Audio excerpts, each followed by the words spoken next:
Bonjour à tous et bienvenue dans ce point de l'actualité sur Kingo TV. Dans le département du Zou, il est à observer un désengorgement des morgues.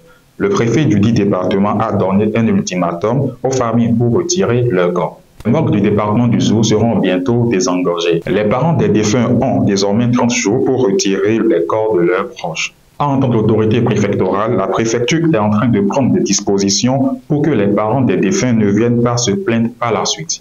Dans un communiqué publié le vendredi 11 août 2023, le ministre du Travail et de la Fonction publique, Adidjatou Martis, informe les Béninois que la journée du mardi 15 août 2023 est déclarée chômée, fériée et payée sur toute l'étendue du territoire national. Cette déclaration a été faite en raison de la célébration de la fête de l'Assomption.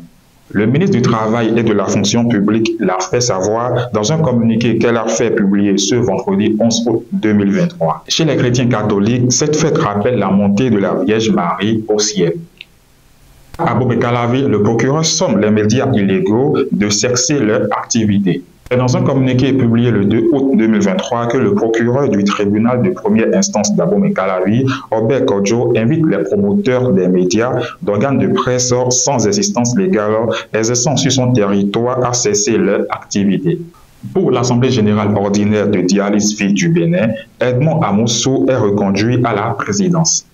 L'association Dialyse Vie du Bénin a organisé le dimanche 13 août 2023 sa 6e assemblée générale ordinaire. La rencontre qui a pour cadre la bourse du travail a été marquée par la réédition des comptes du bureau sortant aux membres de l'association et le renouvellement de l'équipe dirigeante. À l'issue des travaux, Edmond Amoussou a été reconduit au poste du président de l'association. À présent, parlons actualité hors de nos frontières.